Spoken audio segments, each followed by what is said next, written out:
you're in the elevator and you look at someone and you're uncomfortable not, saying something. What do you say? Do you talk about the weather? Mastering small talk will help you to become more confident in those very uncomfortable situations. I'm Artie, I'm here to help you. This is Stop Sounding Stupid. No, seriously. Elevator conversations, water cooler conversations. Basically any conversation where you are trapped with a person in a space, and the trap doesn't have to be like an elevator. It's just societally inappropriate to not be away from the space. Again, I talk about water cooler, right? If you go over to a water cooler and you've got your water thing and you drink some water and you're about to fill it up and someone else comes over and this water cooler is slow and you push the button and it's putting water in, but really slowly, you got somebody staring at you. And you have to make small talk. First things first, let's define small talk. Small talk is conversation that does not lead to very deep, vulnerable conversation. So it's conversation that doesn't do anything but like scratch the surface, right? How you doing? How are your kids? How's everything going with the family, right? There's an acronym that somebody used at some point, and I'm gonna do a part 2 to this if you want me to, where I break down the acronym, but basically anyone who's mastered the concept of small talk understands the idea that there are some things you talk about. Now I'm gonna throw this out there for you. Here are the things you don't talk about: politics, sex, religion. I repeat, politics, sex, religion. Don't bring it up. It's funny because so I used to work at Enterprise like way back when. I think it was like 2014. And I was specifically told that when you go, because like Enterprise will pick you up, right? So if you rent a car and you say, hey, I'm in this particular area, can you come get me? They'll come get you, but now you're trapped in a small talk situation, right? Because you're trapped, right? Like an elevator or something like that. Okay, so I was told, just don't say those 3 things and you'll be fine. Well, what do you say when you're driving a complete stranger back to a place where they can rent a vehicle? Or what do you say when you're in the elevator? Well, let's talk about a few things. Family's one of them. Hey, how are the kids? If you don't know whether or not they have kids and you don't know if you're gonna come across them again, don't ask them if they have kids. That, my friends, would make you weird. How are your kids? I don't have any. But long story short, small talk should not be something that causes your hair on your neck to bristle or for your heartbeat to raise. And like, small talk is simply, hey, how's the day going so far? So I really want to give you cheat codes. So that's what this conversation is about, right? Small talk and cheat codes. Here are the cheat codes, right? I'm gonna give you lines that I want you to basically memorize. Here are the lines. Hey, how you doing today? Very simple, very, very simple. It helps you to simply leave an open portion of conversation to a person, right? It allows them to find out whether or not you care, which you do, maybe, or whatever. We have 23 more floors to go.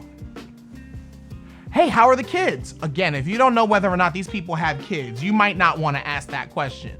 But here's an even better version. Hey, how's the family doing?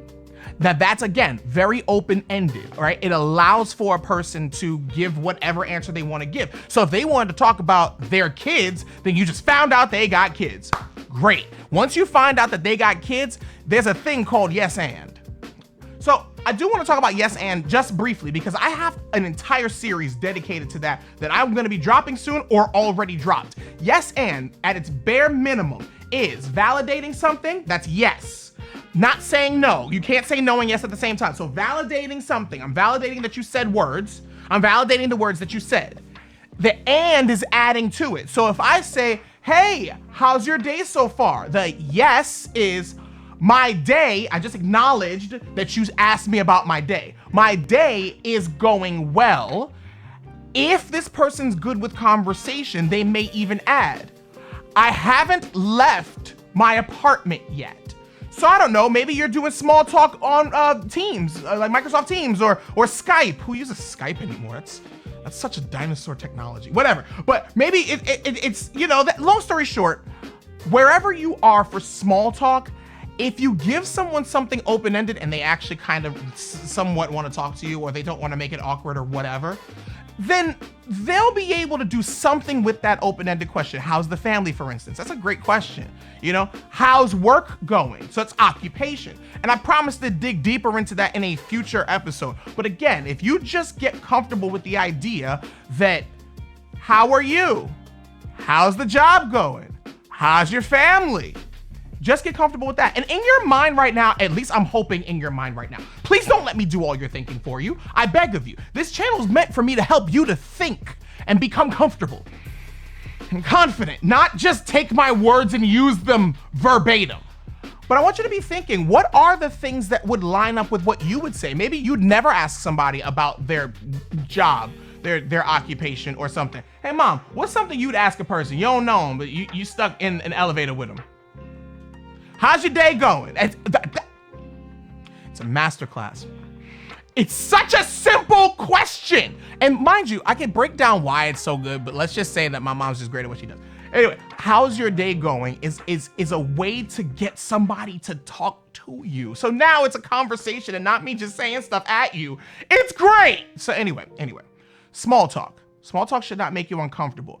And one of the parts of becoming confident, not just in conversation, not just in communication, but confident, period. Because if you're confident, period, then you can walk into conversation any day. But one of the biggest pieces to becoming confident is being prepared.